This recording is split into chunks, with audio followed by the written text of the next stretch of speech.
വാ പോയ വാക്കെത്തി പിന്നെ മൂർച്ച പോയാൽ അത് വെറും ഇരുമ്പ് കഷ്ണം മാത്രമാണ്. ആ അവസ്ഥയിലാണിപ്പോൾ PC ജോർജ് ഉള്ളത്. BJP തനിക്ക് എന്തോ വലുത് പുഴുങ്ങി വെച്ചിരിക്കുന്നു എന്നും കരുതിയിട്ട് BJPയിലേക്ക് പോയി ദേ ഇപ്പോൾ ജയിലിൽ കിടക്കേണ്ട അവസ്ഥയിലായിരിക്കുകയാണ് PC.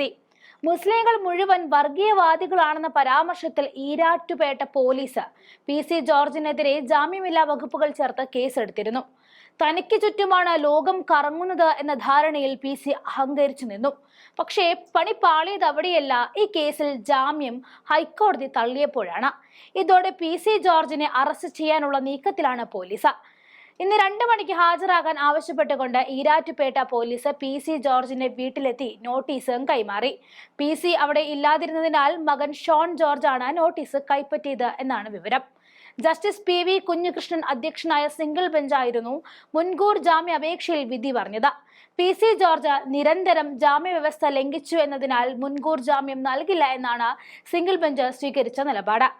അല്ലെങ്കിൽ കീഴടങ്ങാൻ നിർദ്ദേശം നൽകുമെന്നും ഹൈക്കോടതി വാക്കാൽ വ്യക്തമാക്കിയിരുന്നു.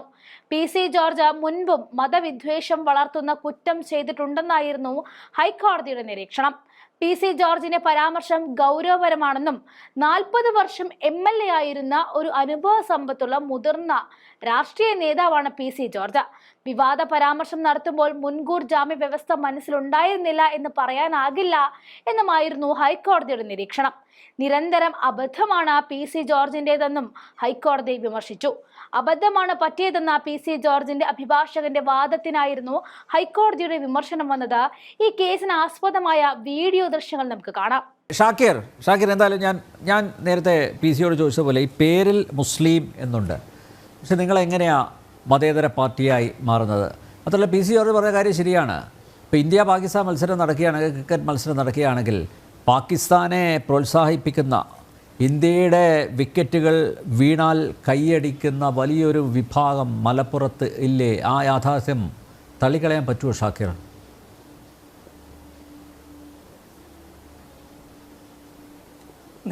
സത്യത്തിൽ നിങ്ങൾ കേരളത്തിലല്ലേ ശ്രീ അനിൽ നമ്പ്യാരെ? തീർച്ചയായും. ഈ PC ജോർജ് എന്ന് പറയുന്ന വർഗീയ വിഷം തുപ്പുന്ന ഈ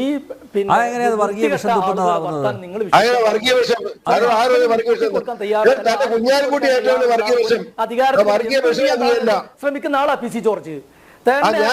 ഞങ്ങളോട് പാകിസ്ഥാനിൽ പോകാൻ തന്റെ ഇന്ത്യ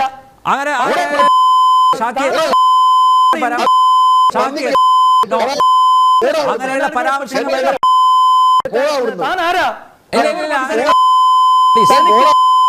നിയമസഭയിൽ രാജ്യത്ത് മാന്യമായി ജീവിക്കുന്ന ആളുകളെ കുറിച്ച്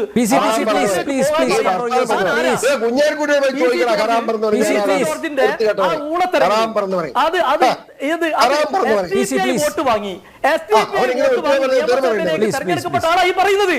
നിങ്ങൾ PC ജോർജ് നോക്ക് ശ്രീ അനിൽ നമ്പ്യാർ, ഈ PC ജോർജ് അവസാനമായി കേരള നിയമസഭയിലേക്ക് തെരഞ്ഞെടുക്കപ്പെട്ടപ്പോൾ ആരുടെ വോട്ടിലെ ജയിച്ചത്? SDP വോട്ടിലല്ലേ? ഇപ്പോ അവിടെ ഇദ്ദേഹത്തിന്റെ വർഗീയ വിഷം തുപ്പുന്ന നിലപാട് കാരണം ഹൈന്ദവ മത വിശ്വാസികളും ഇസ്ലാം മത വിശ്വാസം എല്ലാവരും തൂക്കി എറിഞ്ഞപ്പോ അപ്പൊ BJPയിലേക്ക്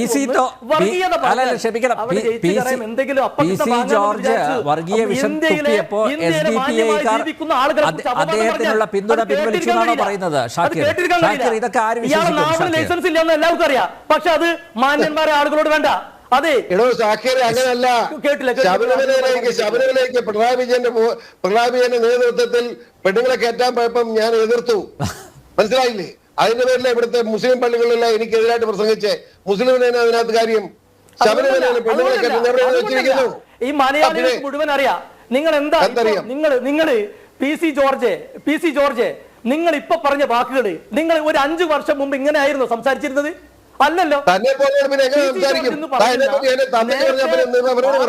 വലതിനൊക്കെ മാറി ഐക്യ പിന്നണിക്ക് മാറി ഞാൻ ഒരുത്തനെ കൂടെ നടന്നിട്ടില്ല, ഞാൻ ഒറ്റയ്ക്കാണ് നടന്നിട്ടുള്ളത്.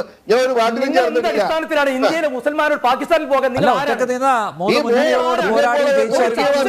ഒരു ജനം TV ഒരു വിഷയം ചർച്ച ചെയ്യുമ്പോ അതിന്റെ മെറിറ്റ് പറഞ്ഞോളി, നിങ്ങൾ അഭിപ്രായം പറഞ്ഞോളി. അഭിപ്രായം പറഞ്ഞു. ജനം ടി വി എന്റെ അഭിപ്രായം പറഞ്ഞു, മനസ്സിലായില്ലേ? മര്യാദയ്ക്ക് വർത്താനം പറ.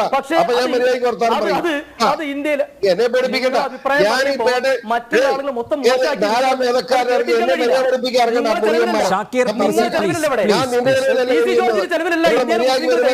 നമുക്ക് മെറിറ്റിൽ സംസാരിക്കാം. അല്ല, ഇങ്ങനെ വെല്ലുവിളി വേണ്ട പ്ലീസ്. നമുക്ക്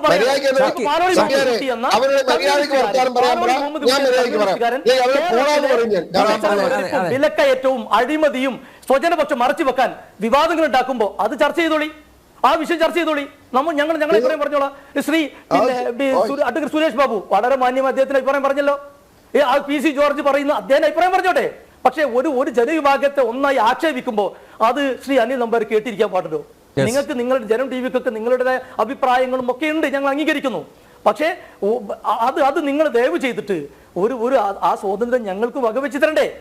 PC ജോർജിന്റെ വായിൽ കിടക്കുന്ന തെറി കേൾക്കാൻ ഇരിക്കുകയാണോ ഞങ്ങള്? അതല്ലല്ലോ. അതിനോട് യോജിപ്പില്ല. ഷാക്കിറായാലും PC ആയാലും എനിക്ക് യോജിപ്പില്ല. പ്ലീസ് PC അവൻ എന്നെ പറ്റി എന്നെ വൃത്തികേടാ പറഞ്ഞ്, അതുകൊണ്ട് ഞാൻ ചീത്ത വിളിച്ചവനെ. എടാ നീന്റെ കാക്കാന്റെ സ്വഭാവം ഇതാ, നീ നുണ പറയുക. എന്നോട് എന്നെ പറ്റി മര്യാദയ്ക്ക് പറയും, ഞാൻ മര്യാദയ്ക്ക് വർത്താനം പറയും. എന്നെ പേടിപ്പിക്കണ്ട. റെക്കോർഡാണല്ലോ PC ജോർജ് പറഞ്ഞതും ഇവിടെ ജനം ടി വിയിലുണ്ട്. ഉണ്ട്. പിന്നെ ഞങ്ങൾ ആ വിരട്ടിൽ തൽക്കാലം വേറെ ആൾക്കാരെടുത്ത് മതി. ഷാക്കിർ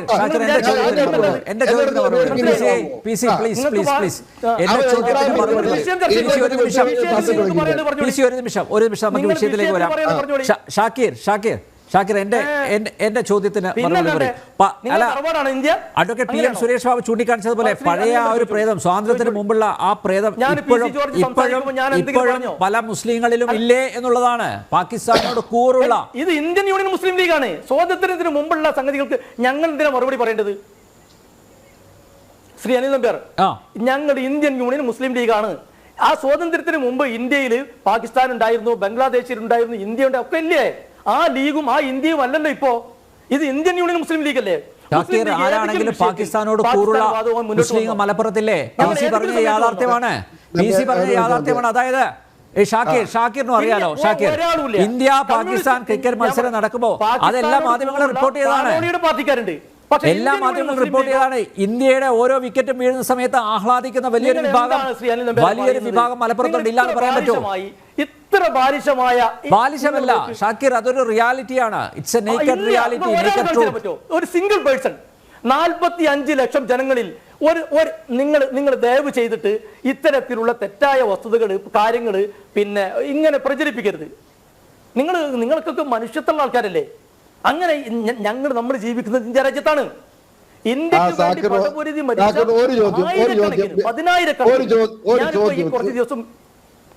ഒരു ചോദ്യം ചോദിച്ചോട്ടെ സാക്കിറെ. പാലക്കാടിയുടെ ബൈ ഇലക്ഷൻ നടന്നു, തർക്കം വേണം, വളരെ മാന്യമായിട്ട് വർത്താനം പറഞ്ഞു. ഞാൻ മാന്യമല്ലാതെ പറയും, ഞാനും മാന്യമല്ലാതെ പറയും. ആ പാലക്കാട് തെരഞ്ഞെടുപ്പ് നടന്നപ്പോ ഇലക്ഷന്റെ 3 ദിവസം മുമ്പ് കുഞ്ഞാലിക്കുട്ടി എന്ന് പറയുന്ന മുസ്ലിം ലീഗിന്റെ ആളും KT ജലീൽ എന്ന CPM-ന്റെ മുസ്ലിം ലീഗിന്റെ ആളും CPM-കാരനാണ്, SDPI-യും ജമാഅത്തെ ഇസ്ലാമിയും PDP-യും ഉൾപ്പെടെയുള്ളവർ ഒരുമിച്ച് കൂടുന്നത് എന്തിനാണ്? ആ 44,000 വോട്ട് ഒരുമിച്ച് എന്തുകൊണ്ട് കോൺഗ്രസ് സ്ഥാനാർത്ഥിക്ക് കൊടുത്തു? എന്താണ് ഉദ്ദേശം? അത് വർഗീയതയല്ലേ? ആ ചോദ്യം ഉത്തരം എന്ന് പറഞ്ഞേ. ഞാൻ പറഞ്ഞില്ലേ? ശരി. നിങ്ങൾ നേരത്തെയും അത് പരാമർശിച്ചു. നിങ്ങൾ നോക്ക്, PDP പരസ്യമായി LDF-ന് പിന്തുണ പ്രഖ്യാപിച്ചവരല്ലേ? PC ജോർജിന് എന്നേക്കാൾ രാഷ്ട്രീയം അറിയാലോ. നിങ്ങൾക്ക് എന്നേക്കാൾ പ്രായമുള്ളവരാണ്. നിങ്ങൾക്കറിയാം, നിങ്ങൾക്ക് എന്നെ അറിയുമെന്ന് അറിയില്ല. നമ്മൾ സൗദി അറേബ്യയിൽ നിങ്ങൾ ജിദ്ദ കണ്ണൂർ ജില്ലാ KMCC നിങ്ങളെ കൊണ്ടുവന്നപ്പോൾ നമ്മൾ ഒരുമിച്ച് ഖാലിദ് വലി പാർക്ക് പോയി ഒരുമിച്ച് ഭക്ഷണം കഴിച്ച ആളാ. നിങ്ങൾക്ക് ഇന്നൊരു പക്ഷേ ഓർമ്മ ഉണ്ടാവില്ല. ഇപ്പൊ നിങ്ങൾ അഭിപ്രായം മാറി നിങ്ങളുടെ ഭാഷകളിൽ കുറച്ച് കടുത്തത് പ്രയോഗിക്കുമ്പോൾ എനിക്കും തിരിച്ച് അങ്ങനെ പറയേണ്ടി വന്നു. നിങ്ങളുടെ ചോദ്യത്തിന് ഉത്തരമായി ഞാൻ പറയട്ടെ. ഇന്ത്യൻ യൂണിയൻ മുസ്ലിം ലീഗിന്റെ കുഞ്ഞാലിക്കുട്ടി സാഹിബിനെ കുറിച്ച് മലയാളികൾക്ക് എല്ലാവർക്കും അറിയാം. PC ജോർജ് നിങ്ങൾക്കും അറിയാലോ. കുഞ്ഞാലിക്കുട്ടി സാഹിബ് അത്തരം ഒരു നീക്കം നടത്തുമോ? മുസ്ലിം ലീഗിനെതിരല്ലേ? ഐക്യ ജനാധിപത്യ മുന്നണിക്കെതിരല്ലേ? പിന്നെ നിങ്ങൾ അത് പറയാൻ പാടുണ്ടോ? സത്യം പറയണ്ടേ എന്റെ പൊന്നു അനിയ? പിന്നെ നിങ്ങൾ അങ്ങനെ ഞാൻ പറഞ്ഞ എന്താ, നിങ്ങൾ ഒരുമിച്ച് പ്രവർത്തിച്ച ആളുകളല്ലേ? ഞാൻ കുഞ്ഞാലിക്കുട്ടി ഞാൻ ചോദിക്കട്ടെ, കേട്ടോ പറയാം തർക്കം വേണ്ട. ഞാൻ നിങ്ങളെക്കാൾ കൂടുതൽ കുഞ്ഞാലിക്കുട്ടിയായിട്ട് പേഴ്സണലായിട്ട് ബന്ധമുള്ള ആളാ. കുഞ്ഞാലിക്കുട്ടിയുടെ ജീവിതം വലിയ പ്രതിസന്ധിയിലായപ്പോ കുഞ്ഞാലിക്കുട്ടിയെ രക്ഷിക്കാൻ പിന്നെ എന്ന് പറയാൻ ഇനി അങ്ങനെ നിൽക്കുകയും ചെയ്യും. കുഞ്ഞാലിക്കുട്ടി അത്ര ബന്ധമുണ്ട്. പക്ഷെ ഒരു സത്യം, പാലക്കാട് തെരഞ്ഞെടുപ്പിൽ എന്തുകൊണ്ട് എല്ലാ മുസ്ലിം സംഘടനകളും ഒരുമിച്ച് കൂടി? അത് മര്യാദയാണോ? അത് വർഗീയതയുടെ ഭാഗമല്ലേ?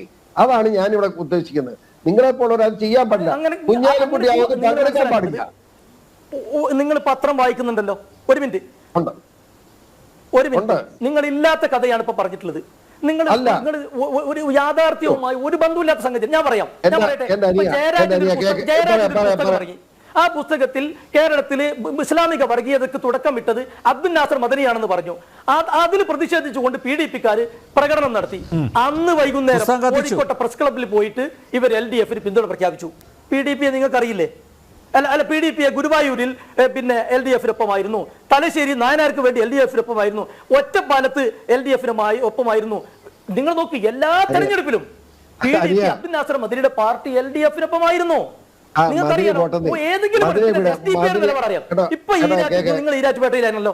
ഒരു മിനിറ്റ് ഒറ്റ മിനിറ്റ് ഒന്നാ പോട്ടെ. SDPI ഇപ്പൊ നിങ്ങൾ ഈരാറ്റുപേട്ടയിലല്ലേ? PC George ഈരാറ്റുപേട്ടയിലല്ലേ? ഇപ്പൊ ഒരാഴ്ച മുമ്പാണ് ഉപതെരഞ്ഞെടുപ്പ് നടന്നില്ലേ?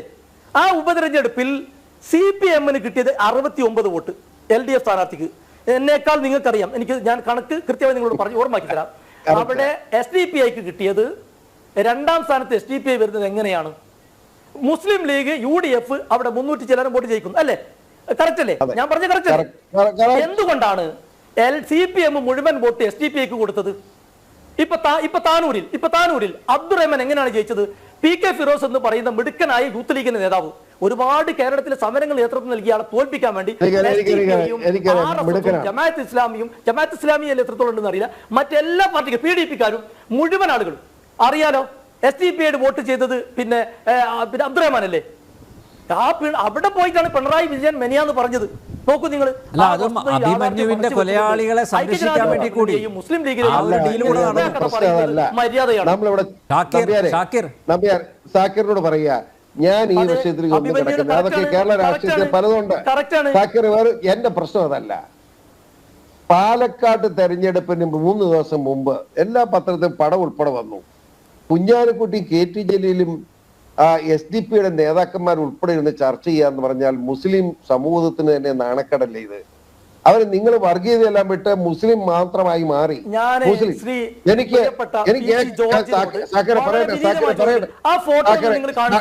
എനിക്ക് വേണ്ട, അനിൽ നമ്പ്യാർക്ക് അയച്ചു കൊടുത്താൽ മതി, കാണിച്ചു കൊടുക്കാം.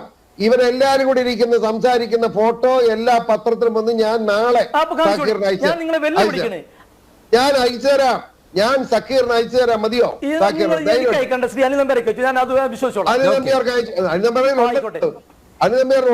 സംശയിക്കണ്ട.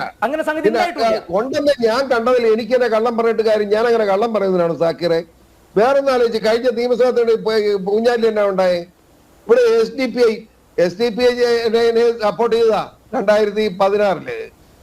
അത് ഞാൻ സമ്മതിക്കുന്നു. എനിക്ക് കള്ളമൊന്നും പറയാൻ പറ്റില്ല. SDP-യുടെ പിന്തുണയുണ്ട്.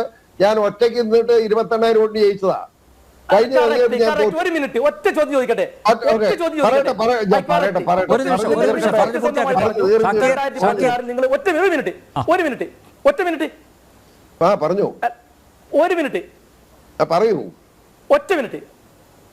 നിങ്ങൾ നിങ്ങളുടെ ഒരു കാര്യം, 2016 SDP-യുടെ വോട്ട് നിങ്ങൾ വാങ്ങിയിട്ടുണ്ട്.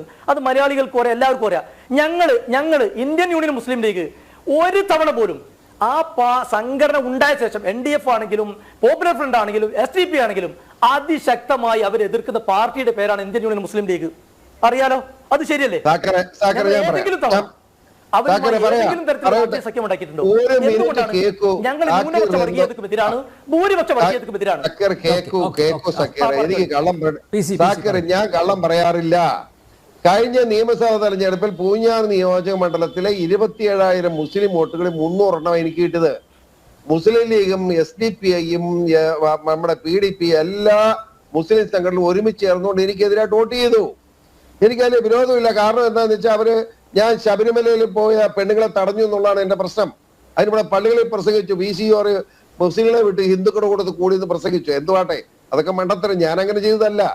മുസ്ലിം ശബരിമലയിലേക്ക് സ്ത്രീകൾ പോകുന്ന പിണറായി വിജയന്റെ നയം ശരിയല്ല, അതുകൊണ്ടാണ് ഞാൻ എതിർത്തത്. പക്ഷെ അതിന്റെ പേരിലാണ് എനിക്കെതിരായിട്ട് ഇവിടെ പ്രശ്നം ഉണ്ടായത്. അപ്പം ഇത് തർക്കമായി, എനിക്കെതിരായിട്ട് വോട്ട് ചെയ്തു. ഞാൻ ഇതിനെ അവരെ ആരെയും കുറ്റപ്പെടുത്തിയിട്ടില്ല. SDP നേതാവ് എന്നെ വിളിച്ച് പറഞ്ഞു, ഇത് ഞങ്ങളുടെ ഒരു ടെസ്റ്റ് കേസ് ആയിരുന്നു. PC ജോർജ് ചേട്ടൻ ക്ഷമിക്കണം, എന്നോട് ചേട്ടാന്ന് തുടങ്ങിയ ചേട്ടാ ക്ഷമിക്കണം, ചേട്ടൻ ഞങ്ങൾ തോന്നിച്ചു, അടുത്ത ഞങ്ങൾ തോൽപ്പിക്കാൻ പോകുന്നു പറഞ്ഞു ജോസഫിനെ. ഇത് കേരളത്തിലെ അല്ല, ഇന്ത്യയിലെ മുസ്ലിങ്ങളുടെ ഇടയ്ക്ക് ഉണ്ടായിരിക്കുന്ന ഒരു വർഗീയ ധ്രുവീകരണമാണ്. അത് ഇന്ത്യൻ യൂണിയൻ മുസ്ലിം ലീഗല്ല, ആര് നിഷേധിച്ചാലും ആ സത്യം ഒഴിവാകില്ല. സാക്കിറിന്റെ അഭിപ്രായത്തിൽ നിന്നു.